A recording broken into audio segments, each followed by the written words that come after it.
பாஷாஸ் கிச்சனில் இன்றைக்கி நம்ம பார்க்க போகிறது ஃப்ரிட்ஜ் ஆர்கனைசேஷன். நம்ம வீட்டில் இருக்கிற ஃப்ரிட்ஜ் சின்னதோ பெருசோ அதை எப்படி ஆர்கனைஸ் பண்ணுறது அப்படின்றத அந்த வீடியோவில் நம்ம பார்க்க போகிறோம்.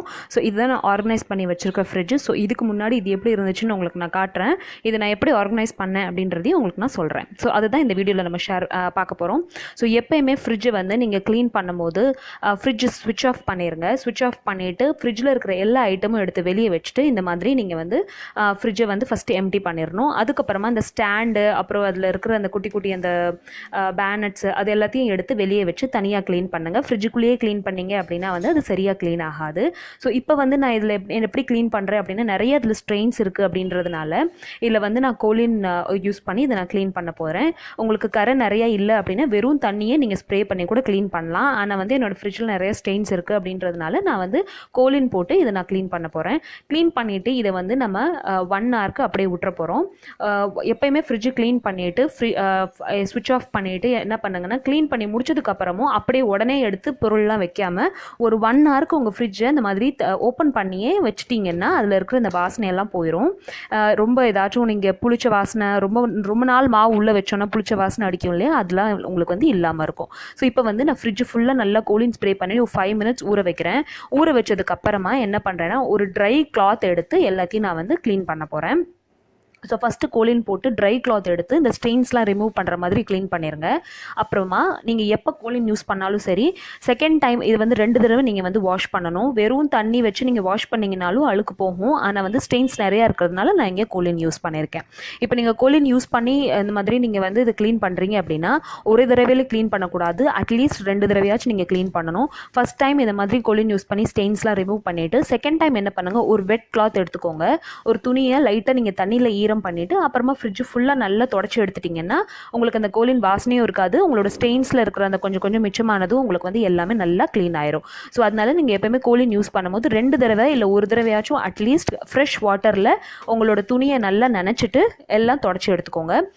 வெளியே இருக்கிற இந்த ஸ்டாண்டு இது எல்லாத்தையும் வந்து நான் அதே மாதிரி கோலின் யூஸ் பண்ணி திருப்பி மறுபடியும் ஃப்ரெஷ் வாட்டரில் க்ளீன் பண்ணி எல்லாத்தையும் காய வச்சுருக்கேன். ஸோ இப்போ என்னோடய ஃப்ரிட்ஜ் வந்து ஃபுல்லாக நான் க்ளீன் பண்ணிவிட்டேன். இதை இப்படியே நான் ஒரு 1 ஹவருக்கு அப்படியே விட்டுற போகிறேன். ஃப்ரிட்ஜ் ஆன் பண்ண போகிறதில்ல. ஸோ எல்லா பொருளையும் எடுத்து நான் வெளியே வச்சுட்டேன். ஸோ இது 1 ஹவர் நம்ம இதை அப்படியே அப்படியே விட்டுறலாம். அப்போ தான் வந்து கொஞ்சம் நல்லா ஃப்ரெஷ்ஷாக ஸ்மெல் வரும். ப்ளஸ் வந்து உள்ளே இருக்கிற ஸ்மெல்லாம் வந்து நம்மளுக்கு வெளியே போகும். இந்த புளிச்ச வாசனை அப்புறம் இந்த ரசம் வச்ச வாசனை அந்த வாசனையெல்லாம் இருக்காது. அப்போ தான் அதுக்குள்ளே நான் வாங்கிட்டு வந்திருக்கிற காய்கறியெல்லாம் ஆர்கனைஸ் பண்ணிடலாம். ஸோ வந்து நான் இன்றைக்கி இந்த வாரத்துக்கு தேவையான காய்கறி நான் வாங்கிட்டு வந்திருக்கேன். ஒரு 4 to 5 காய்கறி தான் வாங்கியிருக்கேன், நிறைய வாங்கலை. ஏன்னா எப்போயுமே நான் காய்கறி வந்து லோட் பண்ண மாட்டேன், முக்கியமாக கீரை வகைகளும் லோட் பண்ண மாட்டேன். ஸோ எது தேவையோ அது மட்டும் தான் வாங்கிட்டு வந்திருக்கேன். ஸோ இங்கே வந்து மக்காச்சோளம் அப்புறம் வந்து பிரிஞ்சால் அப்புறம் ஜிஞ்சர் வந்து விலை ரொம்ப கம்மியாக இருந்துச்சு. அதனால நான் கொஞ்சம் நிறையாவே எடுத்துகிட்டு வந்திருக்கேன். ஏன்னா இஞ்சி பூண்டு பேஸ்ட்டுக்கு அப்புறம் வந்து இஞ்சி பேஸ்ட்டு டீக்கு அரைக்கிறதுக்கு அதுக்கெல்லாம் யூஸ் ஆகும், டீக்கு போடுறதுக்கு. அதனால இதெல்லாம் நான் வாங்கிட்டு வந்திருக்கேன். பட்டாணியும் வந்து இதுக்கப்புறம் உங்களுக்கு சீசன் கிடைக்காது, அதனால பட்டாணி கொஞ்சம் நிறையா எடுத்துகிட்டு வந்திருக்கேன். கேரட் வந்து இப்போ ரொம்ப சீசனில் இருக்குது, அதனால விலையும் ரொம்ப கம்மியாக இருக்குது அப்படின்றதுனால நான் கேரட் வாங்கிட்டு வந்திருக்கேன். ஸோ எப்போயுமே ஃப்ரூட்ஸ் வெஜிடபிள்ஸாக இருந்தாலும் சரி எல்லாத்தையுமே இதே மாதிரி கவர் போட்டு நீங்கள் வந்து ஃப்ரிட்ஜில் வச்சிங்க அப்படின்னா நீண்ட நாள் வரைக்கும் வரும். நீங்கள் எந்த காயுமே ஃப்ரிட்ஜில் வைக்கும் போது வாஷ் பண்ணிவிட்டு வைக்கவே கூடாது. நீங்கள் வந்து காயெல்லாம் வாஷ் பண்ணுறதுக்கு முன்னாடியே வாஷ் பண்ணாமல் அப்படியே ஃபஸ்ட்டு எடுத்து வச்சிடணும். காய்கறியெல்லாம் நீங்கள் இந்த மாதிரி கவரில் போட்டு வாங்காமல் அப்படியே வாங்கியிருக்கீங்க அப்படின்னாலும் நீங்கள் வீட்டுக்கு வந்துட்டு என்ன பண்ணுங்கள், அதை தனியாக ஒரு கவரில் போட்டு அதை தனித்தனியாக நீங்கள் ஸ்டோர் பண்ணுங்கள். அப்போ தான் வந்து காய்கறியெல்லாம் சுருங்காமல் இருக்கும். நீங்கள் கவரில் போடாமல் அப்படியே வச்சுட்டீங்க அப்படின்னா வந்து காய்கறியெல்லாம் சுருங்கிடும் ஒரு 4 நாளைக்கு அப்புறம் பார்த்தீங்கன்னா. அதே மாதிரி ஸ்டோர் பண்ணுறதுக்கு முன்னாடி பச்சை மிளகா, கொத்தமல்லி, கருவேப்பிலை அப்புறம் கீரை இது எல்லாத்தையும் கொஞ்சம் டிஃப்ரெண்ட்டாக ஸ்டோர் பண்ணணும். கொஞ்சம் வந்து பாதுகாப்பாக ஸ்டோர் பண்ணால் தான் அது நீண்ட நாள் வரைக்கும் வரும். இப்போ பச்சை மிளகாலாம் பார்த்தீங்கன்னா இந்த மாதிரி ஸ்டெம் எடுத்துடணும், மேலே இருக்கிற இந்த காம்பை கிள்ளிட்டு அதுக்கப்புறமா நம்ம ஸ்டோர் பண்ணணும். ஆனால் வாஷ் பண்ணக்கூடாது. நீங்கள் எப்போ சமைக்கிறீங்களோ அப்போ வாஷ் பண்ணால் போதும். அதே மாதிரி கொத்தமல்லிலையும் வந்து கட்டு வந்து கட்டி கொடுத்துருப்பாங்க. ஸோ அந்த கட்டை நம்ம பிரிச்சுட்டு அதில் இருக்கிற ரூட்ஸ் மட்டும் எடுத்துகிட்டு அப்படியே நம்ம ஸ்டோர் பண்ணணும். கீரையிலையும் அதே மாதிரி தான். என்றைக்கு நீங்கள் கீரை வாங்குறீங்களோ அன்னைக்கே நீங்கள் அதோட கட்டை பிரிச்சுட்டு நீங்கள் அப்படியே அதோட ரூட்டை கட் பண்ணிவிட்டு அப்படியே இலையை மட்டும் நீங்கள் இலையோட சில ஸ்டெம்மோட கூட நீங்கள் வைக்கலாம். ஆனால் வந்து நீங்கள் வந்து என்ன ஞாபகத்தில் வச்சுக்கணும் அப்படின்னா பாலித்தீன் கவர் ஈரமாக இருக்கக்கூடாது. ப்ளஸ் கீரை வைக்கும் போதோ இல்லை இந்த மாதிரி காய்கறிகள் வைக்கிற கவரும் வந்து ஈரமாகவே இருக்கக்கூடாது. ஸோ எந்த காயுமே வந்து நீங்கள் ஈரம் பண்ணி உங்கள் ஃப்ரிட்ஜில் வைக்கவே வைக்காதீங்க. அதே மாதிரி வாஷ் பண்ணிட்டும் வைக்காதீங்க. ஃபஸ்ட்டு பாலித்தீன் கவரில் போட்டு வச்சுருங்க. நீங்கள் எப்போ சமைக்கிறீங்களோ அப்போ எடுத்து நீங்கள் வாஷ் பண்ணிங்கன்னா போதும். ஸோ அது மாதிரி நான் இப்போ இங்கே பச்சை மிளகாலாம் காமிக்கிள்ளி எடுத்து வச்சுட்டேன். அதே மாதிரி இந்த கொத்தமல்லியிலே இந்த கட்டெல்லாம் பிரிச்சுட்டு இதோட ரூட் மட்டும் நான் எடுத்துகிட்டு இதை நான் வந்து ஒரு டப்பர்வேர் டப்பாவில் இந்த மாதிரி ஸ்டோர் பண்ணி வைக்கிறேன். வைக்கிறேன். உங்களுக்கு டப்பர்வேர் டப்பா இல்லை அப்படின்னா வந்து நீங்கள் இதை வெறும் பாலித்தீன் கவரில் தனித்தனியாக ஸ்டோர் பண்ணிக்கலாம். நான் இந்த டப்பாவில் வந்து பச்சை மிளகா, கருவேப்பிலை, கொத்தமல்லி 3 சேர்த்து ஒரே டப்பாவில் ஸ்டோர் பண்ணிடுவேன். ஏன்னா நம்ம எல்லாத்தையும் ஒரே நேரத்தில் தான் எடுப்போம் தாளிக்கிறதுக்கு அப்படின்றதுனால. ஸோ நான் ஒரு பக்கமாக இங்கே பச்சை மிளகா ஸ்டோர் பண்ணியிருக்கேன். அப்புறம் இன்னொரு பக்கம் வந்து இந்த கொத்தமல்லியில் இருக்கிற அந்த ரூட்ஸை எடுத்துட்டு அப்படியே நான் வச்சிடுறேன். வாஷ்லாம் பண்ணலை, அப்படியே தான் வைக்கிறேன். நம்ம எப்போ யூஸ் பண்ணுறோமோ அப்போ எடுத்து வாஷ் பண்ணால் போதும். இது நம்ம ஏன் டப்பர்வேர் டப்பாவில் வைக்கிறோம் அப்படின்னா, இதுக்குள்ளே இப்போ சில ஃப்ரிட்ஜ்லாம் பார்த்தீங்கன்னா ரொம்ப நேரம் ரொம்ப சில்லுன்னு ஆயிடுச்சுன்னா தண்ணி விட ஆரம்பிச்சிடும். அப்புறம் வந்து டீஃப்ராஸ்ட் பண்ணோன்னா அதோட சில்னஸ் கம்மியாயிரும். ஆனால் இந்த மாதிரி டப்பர்வேரில் போட்டு வச்சுட்டிங்கன்னா அந்த ப்ராப்ளம்லாம் உங்களுக்கு வராது. ஸோ டப்பர்வேர் இல்லைன்னா நல்லா கவரை ரேப் பண்ணி உள்ள தண்ணி போகாத அளவுக்கு இந்த மாதிரி ரேப் பண்ணி வச்சுருங்க. ஸோ நான் ஃப்ரூட்ஸ் வெஜிடபிள்ஸ் எல்லாமே ஏற்கனவே கவரில் தான் இருக்குன்றதுனால நான் அதெல்லாம் கவரில் இப்போ தனியாக எடுத்து போடலை. அது எல்லாமே கவரில் தான் இருக்குது. பாக்கி இருக்கிற இந்த கிராசரி ஐட்டம்ஸ்லாம் இப்போ லாஸ்ட் மந்த் வாங்கின கிராசரி ஐட்டம்ஸ்லாம் கொஞ்சம் மிச்சமானது மட்டும் நான் பத்திரமா ரேப் பண்ணி எடுத்து வைக்கிறேன். இப்போ என்னோடய ஃப்ரிட்ஜ் நீங்கள் பார்த்தீங்கன்னா இந்த ஃப்ரூட் பாக்ஸை வந்து நான் ஃப்ரூட் வெஜிடபிள் பாக்ஸ் வைக்கிற இடத்துல வந்து நான் பல்சஸ் வைப்பேன். இந்த வந்து ஏன்னா வந்து நம்ம வந்து நிறைய கொஞ்சம் வாங்கும்போது வெளியே வச்சிட்டோம் அப்படின்னா 2 மாதம் 3 மாதம் ஆனால் கூட அதில் வந்து பூச்சி வந்துடும். ஆனால் இந்த மாதிரி நீங்கள் ஃப்ரிட்ஜில் நான் இந்த மாதிரி வச்சுட்டேன், லோட் பண்ணிட்டேன் அப்படின்னா வந்து எனக்கு 6 மாதம் ஆனால் கூட இது ஒன்றுமே ஆகாது, அப்படியே நல்லாயிருக்கும்.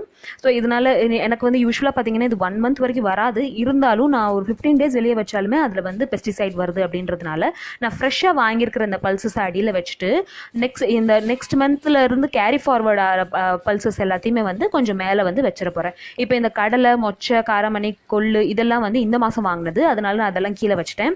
இப்போ இந்த மசூர் தால், அப்புறம் வந்து துவரம் பருப்பு, அப்புறம் ரவை அதெல்லாம் பார்த்தீங்கன்னா போன மந்த்ல இருந்து கேரி ஃபார்வர்ட் ஆகிறது. ஸோ இதை வந்து நான் ஏற்கனவே பேக்கெட் வந்து ஏற்கனவே பிரிச்சிருக்கு அப்படின்றதுனால இந்த பேக்கெட்டை பத்திரமா நல்லா கரெக்டாக சுற்றி இதை நான் வச்சிடுறேன். அப்போ தான் நம்மளுக்கு இதை நம்ம மேலோட்டமாக வச்சுட்டோம் அப்படின்னா ஃபஸ்ட்டு எடுத்தோடனே நம்ம இதை காலி பண்ணிவிட்டு அதுக்கப்புறமா கீழே இருக்கிறத எடுத்துக்கலாம் அப்படின்றதுக்காக. ஏன்னா அது ரொம்ப பழசாயிரும் அதுக்கப்புறமா.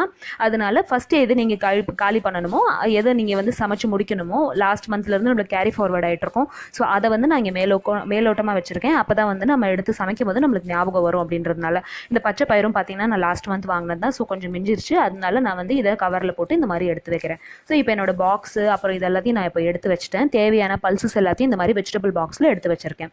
இப்போ ஃப்ரிட்ஜில் இருக்கிற ஸ்டாண்ட்லேயே தான் வந்து நான் காய்கறி வெஜிடபிள்ஸ்லாம் வைக்க போகிறேன். அதே மாதிரி வெஜிடபிள்ஸ், ஃப்ரூட்ஸ் எல்லாத்தையுமே வந்து நீங்கள் ஓவர்லோட் பண்ணக்கூடாது.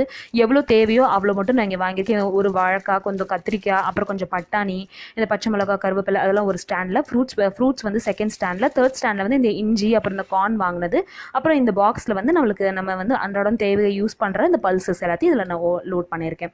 ஸோ எப்போயுமே ஃப்ரிட்ஜை நீங்கள் ஓவர்லோட் பண்ணிட்டீங்க அப்படின்னா சில்னஸ் கம்மியாயிரும். நீங்கள் என்ன வச்சாலும் அது வந்து சீக்கிரமாக வந்து கெட்டு போயிடும். அதனால ஃப்ரிட்ஜை எப்போயுமே ஓவர்லோட் பண்ணாதீங்க. ஸோ இந்த இதில் பார்த்தீங்கன்னா சைடில் பார்த்தீங்கன்னா ப்ரௌன் ரைஸ், ரெட் ரைஸ், அப்புறம் சுக்கு, அப்புறம் வந்து நட்ஸ் டப்பா, அப்புறம் கோதுமை ரவை, அப்புறம் வந்து நார்மல் ரவை இதெல்லாமே இதில் நான் வச்சுருக்கேன். அதே மாதிரி நீங்கள் வந்து ரொம்ப குக் பண்ண இப்போ முக்கியமாக நீங்கள் இப்போ கீரை செஞ்சீங்க, கீரை சாம்பார் செஞ்சீங்க, நைட்டுக்கு மெந்திருச்சு அப்படின்னா வந்து அதெல்லாம் நீங்கள் எடுத்து ஃப்ரிட்ஜில் வைக்காதீங்க. நைட்டு மிச்சமாயிருச்சுனாலும் அதை வந்து நீங்கள் மேக்ஸிமம் நீங்கள் அன்றைக்கே காலி பண்ண பாருங்கள். அதை வந்து ஃப்ரிட்ஜில் எடுத்து வச்சு நீங்கள் சாப்பிடாதீங்க.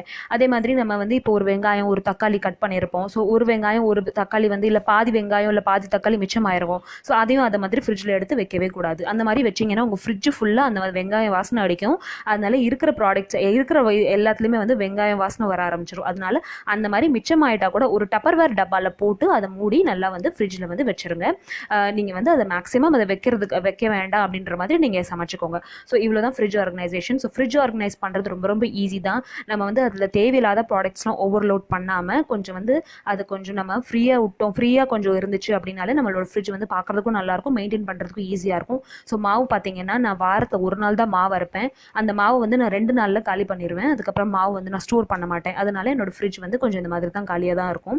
ஸோ மாவு நான் அரைச்சாலும் என்னைக்கு மாவு அரைக்கிறோன்னா நெக்ஸ்ட் டேவே காலி பண்ணிடுவேன். ஃப்ரிட்ஜில் வச்சு நாங்கள் மாவு வந்து எப்போயுமே யூஸ் பண்ண மாட்டேன். அதனால வந்து மாவு வந்து இனிமேல் தான் நான் அரைக்க போகிறேன். அதனால தான் உங்களுக்கு இதில் மாவு இல்லை. ஸோ மேலே நான் வந்து பால் ட்ரை வச்சுருக்கேன், கீழே வந்து வெஜிடபிள்ஸ் வச்சுருக்கேன். ஸோ இந்த மாதிரி நீங்கள் உங்களோட ஃப்ரிட்ஜ் ஆர்கனைஸ் பண்ணீங்க அப்படின்னா வந்து ரொம்ப நீட்டாகவும் ரொம்ப வந்து உங்களுக்கு ஹைஜீனிக்காகவும் உங்களால் வந்து ஃப்ரிட்ஜை வந்து மெயின்டைன் பண்ண முடியும். ஸோ இந்த ஃப்ரிட்ஜ் ஆர்கனைசேஷன் வீடியோ உங்களுக்கு பிடிச்சிருக்கும்னு நினைக்கிறேன். உங்களுக்கு இந்த வீடியோ பிடிச்சிருந்துச்சு அப்படின்னா என்னோட சேனலை கண்டிப்பாக சப்ஸ்கிரைப் பண்ணுங்கள், இந்த வீடியோவை ஷேர் பண்ணுங்கள், லைக் பண்ணுங்கள், அண்ட் உங்களோட ஃப்ரெண்ட்ஸ்க்கு எல்லாருக்குமே இந்த டிப்ஸ் எல்லாம் ஷேர் பண்ணுங்கள்.